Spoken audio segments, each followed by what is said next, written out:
बहुत ही प्रोडक्टिव होते हैं।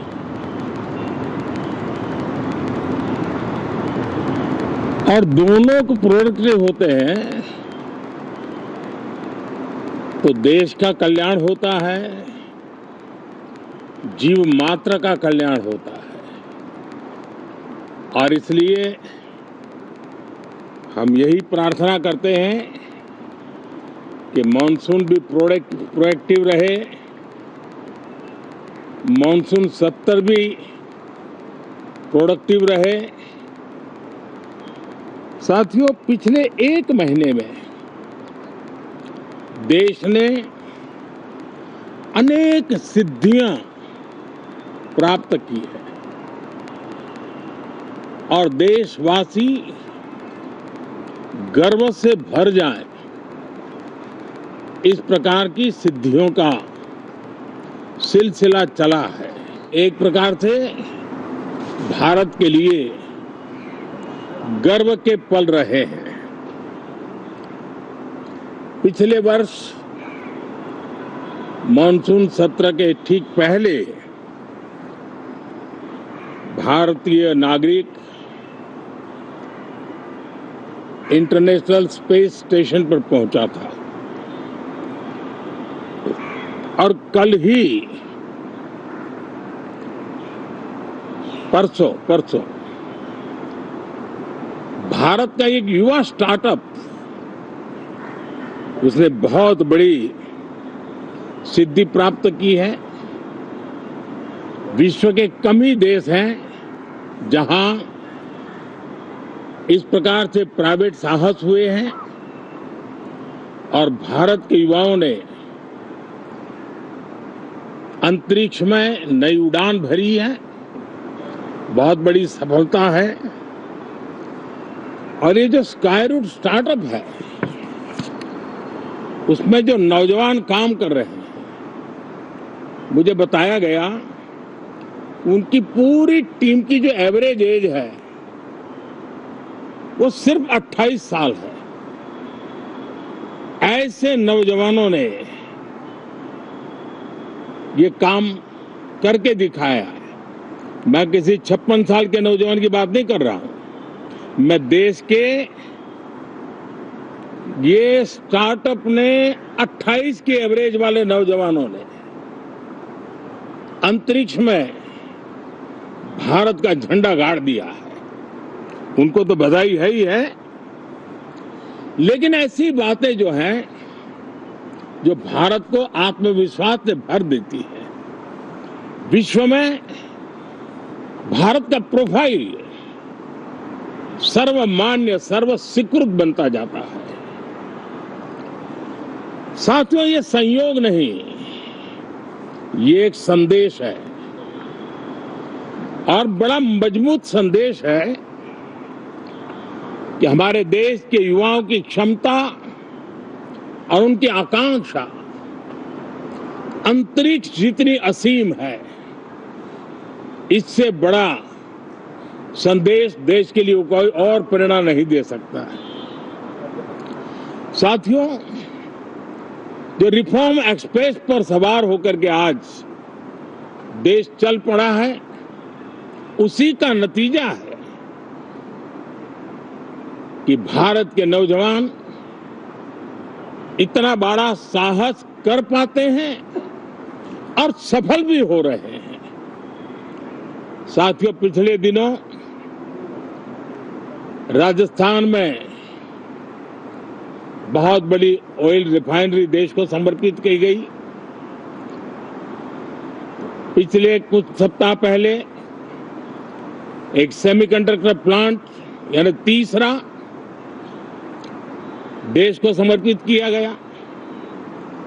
अभी कुछ दिन पहले ग्रीन हाइड्रोजन से चलने वाली ट्रेन, और विश्व में बहुत कम देश ऐसे हैं कि जिनके पास ये सुविधा है, लेकिन भारत ने जो हाइड्रोजन ट्रेन देशवासियों को समर्पित की है,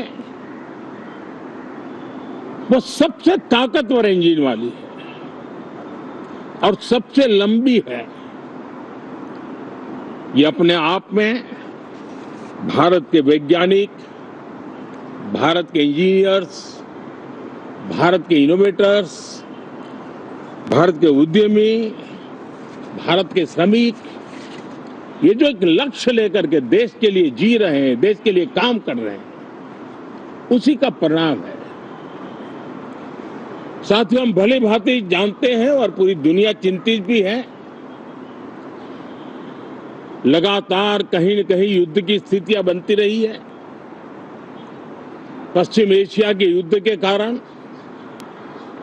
भारत जैसे देश जो एनर्जी के लिए औरों पर डिपेंडेंट है, उनके लिए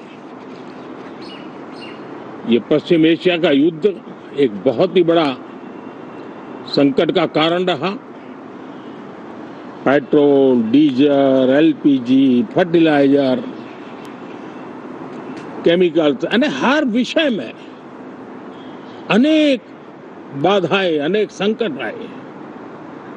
उसके बावजूद भी भारत 7.7% के ग्रोथ से दुनिया की मेजर इकोनॉमी में सबसे तेज गति से आगे बढ़ने वाला देश बन के रहा। ये भारत के सामर्थ्य का परिचायक है। भारत किस प्रकार से उत्साह और उमंग के साथ नई ऊंचाइयों को पार करना चाहता है, उसकी इसमें एक झलक है। और ऐसे में जब ये मॉनसून सत्र आरंभ हो रहा है, देश ने स्पीड पकड़ ली है और संसद का स्पिरिट उस स्पीड में नई ऊर्जा भर सकता है। सकारात्मक स्पिरिट राष्ट्र के लक्ष्यों को प्राप्त करने के लिए बहुत आवश्यक होता है। हमारे सदन में बहुत अनुभवी सांसद भी है, दल उनका कोई भी हो, लेकिन उनके पास एक लंबा अनुभव है। ऐसे समय में उनके अनुभव की, उनके ज्ञान की संसद को भी जरूरत है, देश को भी जरूरत है। और इसके लिए संसद का चलना, सार्थक चर्चा होना, मिलजुल करके देश को आगे ले जाने के संकल्प लेना, ये मैं समझता हूं कि बहुत ही समय की मांग है। एस्पिरेशन से भरे हुए देश के युवाओं की मांग है कि हम आगे बढ़े। आज समय की मांग है कि राष्ट्र निष्ठा से भरे हुए, राष्ट्र भक्ति के लिए जी रहे आवाज को सदन में उचित मंच मिलता रहे, वे अपनी आवाज को बुलंद करे, देश को दिशा दे। और इसलिए मैं आशा करता हूं और मुझे पक्का विश्वास है, जहां तथ्य होते हैं, जहां तर्क होते हैं, वहां तूफान के लिए जगह नहीं होती है। अगर तर्क मजबूत है, तथ्य मजबूत है, तो शांत चित्त से भी अपनी आवाज को बुलंद बनाया जा सकता है। मैं आशा करता हूं तर्क और तथ्य के साथ सदन की चर्चा को समृद्ध किया जाए, हर आवाज को अवसर मिले, हर विचार को सम्मान मिले। ये संसद की हमारी भूमिका है। मैं सभी सांसदों से बढ़ चढ़ करके इस सदन में हिस्सा लेने के लिए निमंत्रित करता हूं। आज सुबह स्पीकर महोदय जी ने भी सोशल मीडिया के माध्यम से देश के सांसदों का स्वागत करने के अपने भाव को व्यक्त किया है। मैं भी उसमें अपना स्वर मिलाता हूं। आप सबका बहुत बहुत धन्यवाद। नमस्कार।